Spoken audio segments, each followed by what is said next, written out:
It's indeed a great privilege for me to be invited here to launch a lecture series on reinventing India and to invite perspectives from the States. But I must compliment the Center for this initiative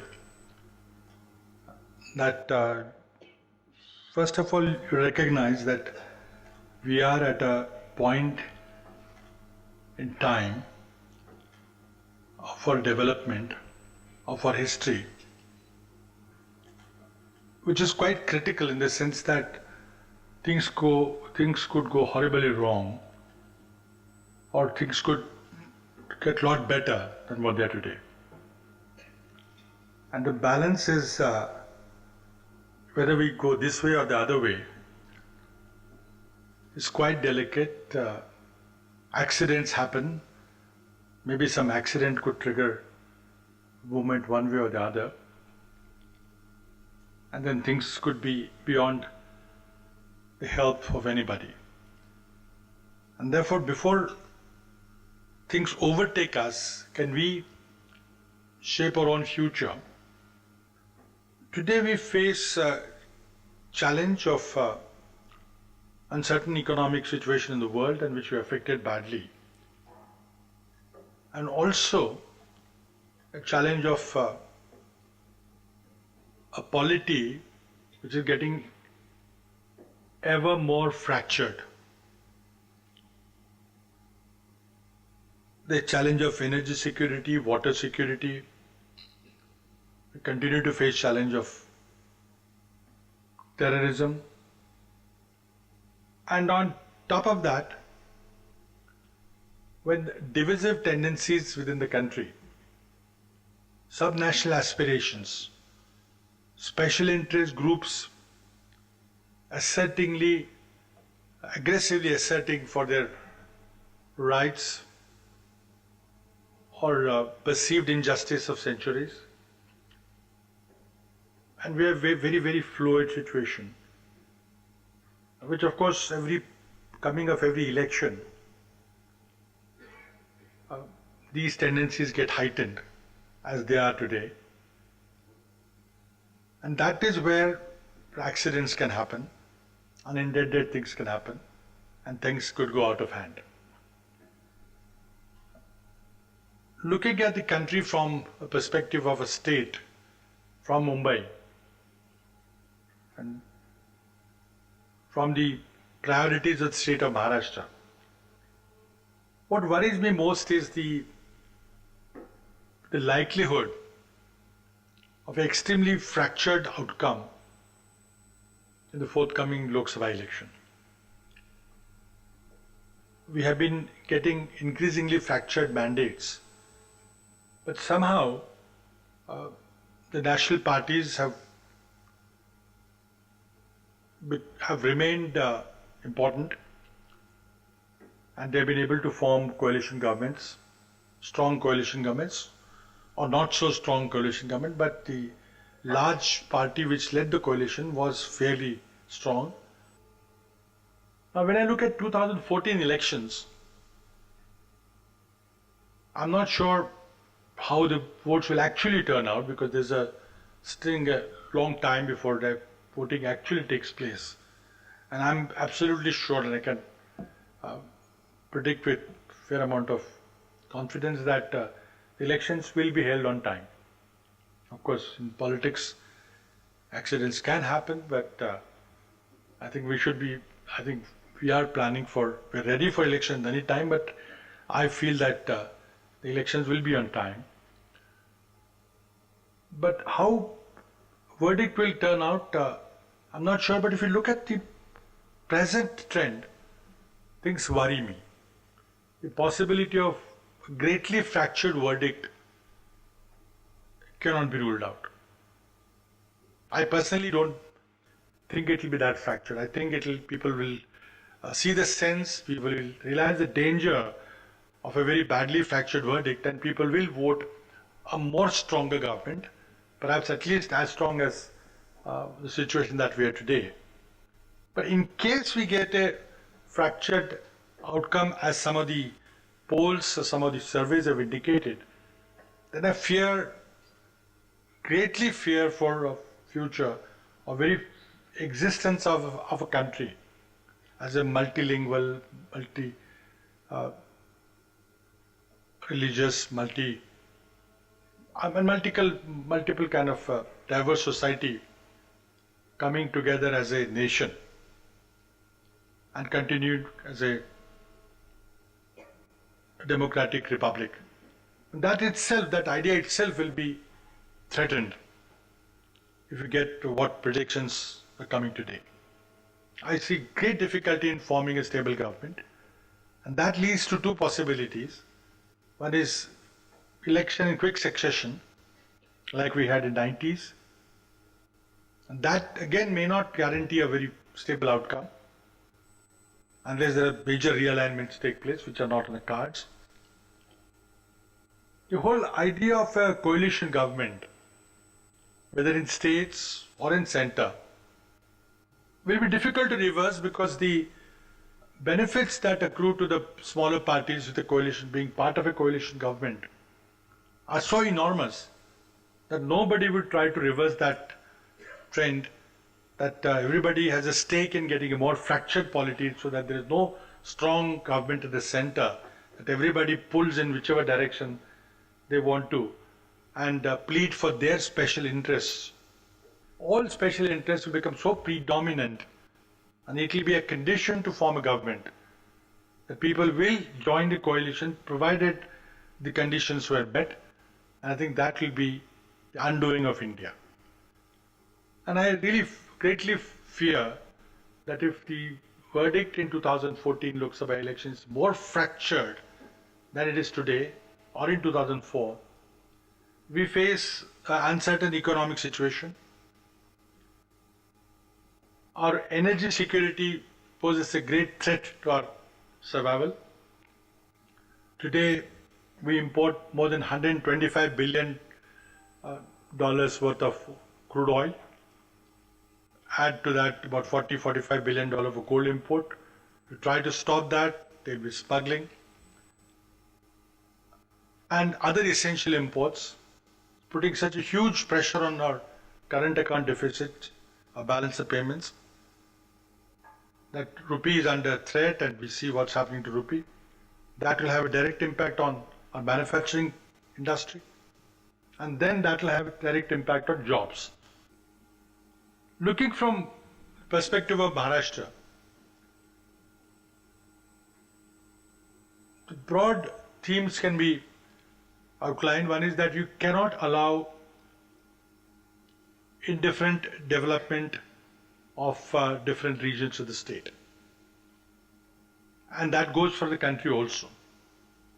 You cannot have two-track speed of development, certain parts developing very fast, industrializing very fast, urbanizing very fast, with a much higher standard of living, and other parts remain backward, not industrialized, not urbanized, without adequate infrastructure, rural or urban. And therefore, looking at the country as a whole and from the Maharashtra perspectives, I have identified and I have outlined 5 priorities for myself where we need Maharashtra to work specially on, and where progress or substantial progress will be possible within a very short time, a foreseeable future. First is to make our rain-fed agriculture sustainable. Rain-fed agriculture is unsustainable. They don't get any fertilizer subsidy, they don't get any electricity subsidy because there's no water to pump out, and they don't get any agricultural loans because they don't have irrigated agriculture. And so any subsidy on electricity, on fertilizers, on interest, we give 0% interest to small farmers. And therefore the priority of trying to make agriculture sustainable by using massive use of drip irrigation and sprinkle irrigation techniques, with huge subsidies is required. Making sure that agriculture credit flows appropriately, that there's a crop insurance system in place. I have outlined a 10,000 crore dry land agricultural mission within the state. And we have recently opened a new commissionerate, which will be located in Aurangabad, to run our dry land mission. And this 10,000 crore mission, which will be focusing only on these themes which are outlined, is one of my first priorities. Of course, that will also include massive program of building farm ponds. The other priority, which is quite similar to the first priority, which is to make agriculture sustainable, dryland agriculture sustainable, is to make sure that the state becomes drought-proof in a way. I think we will be able to make Maharashtra scarcity-free, if not drought-free. Drought-free is a concept of rains. Now for this, I have sketched out a plan for Maharashtra of spending 60,000 crore rupees in the next 3 years, so that we are able to spend 60,000 crores only on water. This will also include the urban component of water, which is installing water meters for drinking water in urban areas and semi-urban areas. The third priority is a very obvious one, which is to create more uniform industrial development of the whole state. We have now focused our industrial policy, our new textile policy, to give weightage to the backward area. Our new industrial policy again gives a weightage to industrialization of backward areas. We are laying emphasis on mega projects so that giving entire investment is returned from the VAT income that they get, the taxes that they generate in a matter of few years, 10, 15 years. And that policy has been fairly successful. We've got over 100 projects which are now functioning as mega projects, and that is what has created the auto hub in Chakan area. At the same time, you're also given special emphasis on small and medium sector. We are creating an airport in every district with at least 2 districts in each division, at least 12 airports with night landing facility, and that program is going on. Rail connectivity is improving with central Maharashtra being connected with rail. The highway network is expanding. We're starting water transport in Mumbai city, and then it will expand it to Konkan belt. The fourth challenge which I outlined is a huge, big challenge, and that is the challenge of urbanization. Now 50% of the state has already become urban. There is a challenge of solid waste management. We need a lot of innovative ideas into how to make sure that people accept solid waste treatment plants in the neighborhood. Nobody wants it in the neighborhood because of obvious problems. We'll have to use the best technology in the world to make sure that we treat our urban waste properly. We have to create water in municipal sewage water. There are new development control rules for all municipal areas in state of Maharashtra. What you call ABC class municipalities will now have uniform rules. I've already notified that, and I think it's a very progressive step we've got in clearing or making sure that the urbanization in rural, fast urbanizing rural areas of Maharashtra becomes more uniform. In Mumbai, we have new rules for redeveloping the Mahada colonies. A lot of new ideas in urban planning. We have set up some rules of realizing the land value that is locked up in the land. Huge value has been recovered. Now, there are huge challenges. The transportation network, this year in city of Mumbai, will be launching projects worth $1 billion. Almost 5,000 plus crore worth of projects will be commissioned this year. But the fact remains that future urbanization will have to be in an integrated way, where the townships come up which have got work areas right next to the residential areas and habitation areas. And I think these challenges, including some of the challenges which I outlined earlier, which is challenge of good schools, good hospitals, good recreational facilities, walking to work and not spending huge time commuting. These are the challenges. I think the central government will also have to pitch in by creating new 10 lakh population cities, like Chandigarh was built from scratch, like Raipur is being built today. Central government will have to fund to create new townships. And the last challenge that I face, and my last priority, is quality of education. But while quantitatively we might have done well with Sarva Shiksha Abhiyan and others, but I have grave concerns about the quality, both primary, secondary and higher education. I must admit frankly that attention that higher education gets in the state government, and that goes for all the states, is not very high.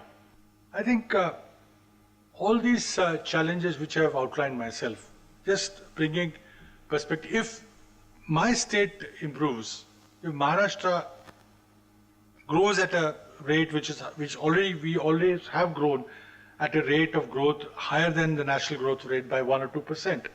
But if every state tries to outdo the central growth rate, then the country as a whole will naturally grow faster, will grow to our full potential. Of course, there is a huge energy challenge. And I think unless we innovate and move away from fossil fuel based energy, we have to. Ultimately, unless we are able to truly build a knowledge economy, because we cannot sustain, or we cannot grow based on our natural resources. We will have to build a knowledge economy, like of which has been built by some other countries like Japan, Israel, South Korea. We can do that. But unless you bring all of it together, change our work culture, go for a balanced development of all our regions, make sure that agriculture which sustains 57% of the people, that becomes sustainable, and that we bring a new focus on quality of education, on innovation, and we've built new enterprises based on innovation, new enterprises based on knowledge, and really truly are able to create a knowledge economy. I think we will not be able to achieve our potential. That's the only way to achieve our potential. And thank you very much for having given me this opportunity to be the first one to launch the lecture series. Thank you all.